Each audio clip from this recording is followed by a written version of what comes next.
करमदीन एक नेक दिल किसान था जिसकी 3 बेटियां थीं, आयशा, फातिमा और जैनब। उसकी पत्नी का पहले ही निधन हो चुका था और वह अपनी बेटियों से बहुत प्यार करता था।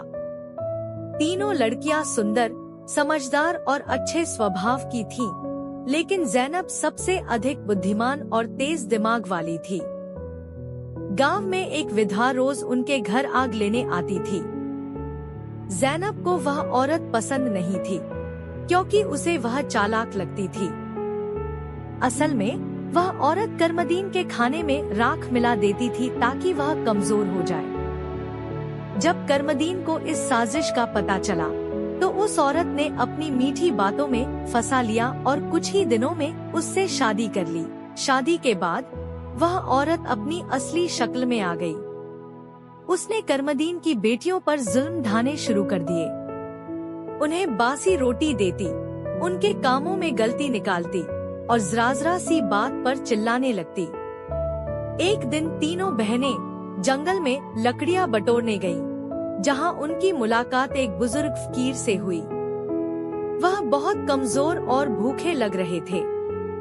जैनब ने उनकी सेवा की, जिस पर फकीर ने आशीर्वाद दिया और कहा, बेटी, इस अनार के पेड़ से फल तोड़ लो, यह कभी खत्म नहीं होगा। बहनों ने खुशी खुशी अनार खाया और कुछ घर भी ले गईं। लेकिन जब सौतेली माँ को यह पता चला तो उसने गुस्से में आकर करमदीन से कहकर वह पेड़ कटवा दिया। जब फकीर को यह मालूम हुआ तो उन्होंने दुआ की और एक दूध की नहर बहा दी। अब बहनों का गुजारा उसी दूध से होने लगा। जब सौतेली माँ को इसका भी पता चला तो उसने वह नहर भी मिट्टी से बंद करवा दी।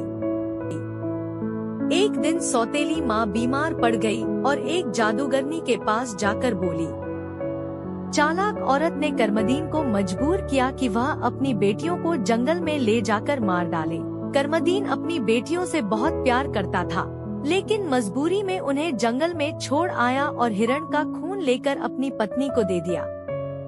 जंगल में तीनों बहनें भटक रही थी। तभी उन्हें 3 नेक दिल शिकारी मिले, जिन्होंने उनकी मदद की।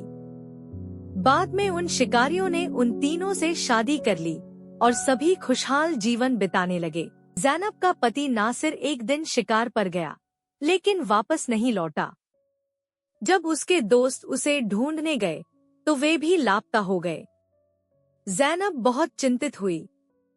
एक दिन उसके दरवाजे पर वही बुजुर्ग फकीर आए, जो हरे कपड़ों में थे। उन्होंने जैनब को एक जादुई छड़ी दी और कहा।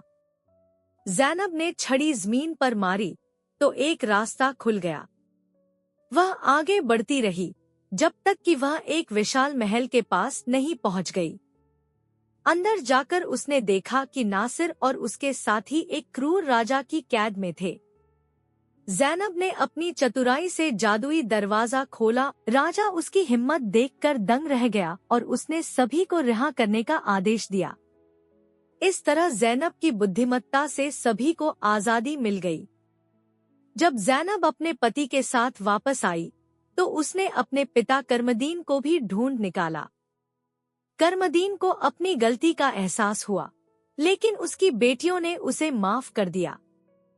जब सौतेली माँ को जैनब की सफलता के बारे में पता चला तो वह जलन में जलकर मर गई। उसके मरने के बाद सभी लोग खुशी खुशी रहने लगे।